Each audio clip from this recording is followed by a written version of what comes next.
Tanàna madio, mazava, milamina, moderna ary mendrika no tanjona sy fanamby napetraky ny ben'ny tanàna n'Antananarivo renivohitra na eny Andriatsitohaina.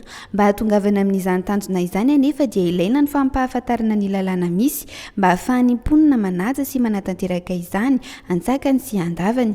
Izy araka izany ny fiaraha-miasa eo amin'ny komina Antananarivo renivohitra sy ny Frederic Ebert Stiftung na ny FES mba hampahafantarana amin'ny be sy ny maro ny fehezam-pitsipika munisipaly momba ny fikoloham-pahasalamana na ny code municipal d'hygiène izay mihatra ao amin'ny fari-piadidiana Antananarivo renivohitra.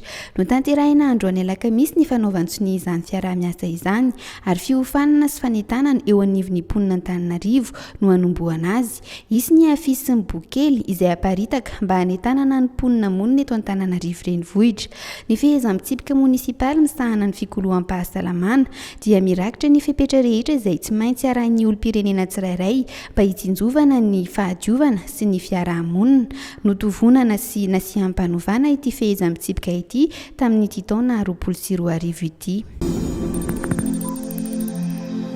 Ny tombo 450 indray ireo olona voamarina fa mitondra ny tsimikaretina coronavirus tato anatin'ny 420 ora farany araka ny tatra nataon'ny profesora Anta Maria Daniel Volontina androany alakamisy.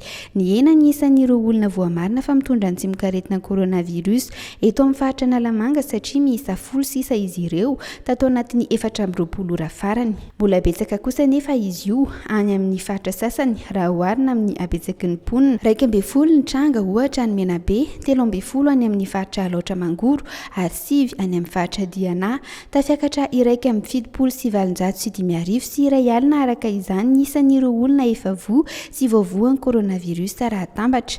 Nanambara ihany koa ny mpitondra tenin'ny CCO fa ny ampy 520 ireo olona sitrana ka tsy manaraka fitsaboana intsony ary miisa 520 ireo olona voasakajy marary mafy ka mbola manaraka fitsaboana any amin'ny hopitaly.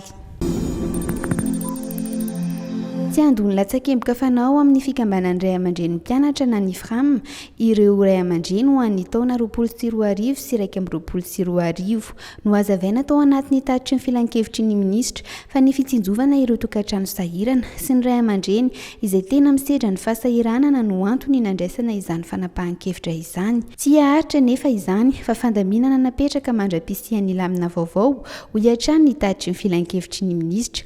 Ankoatra izay dia nanamafy ny gouvernemanta fa tsy mandony sara mpisoratana anarana ny mpianatra rehetra manerana ny nosy amin'ny fidiran'ny mpianatra araka ny efa nampanantenainy ny filoham-pirenena. Ho fitsinjovana hatrany ireo sahirana aryamitovy an-danjan'ny mpianatra ho iatrany ny tatitry ny filan-kevitry ny minisitra dia manam-pikasana ny izara aro akanjo sy kiraro ho an'ireo mpianatra eny amin'ny ambaratonga voalohany ny fitondram-panjakana ho fanampy ny fitaovan-tsekoly izay efa nampanantenainy filoha fa ho tsinjaraina ho an'ny mpianatra rehetra. Mitohy hatrany moa ny fizarana raki-bolana sy boky fianarana ho an'ny sekoly. Efa tonga eny anivon'ny fiari-piadidian'ny fampianarana manerana ny nosy ireo boky zaraina ireo raha ny tatitry ny filan-kevitry ny minisitra.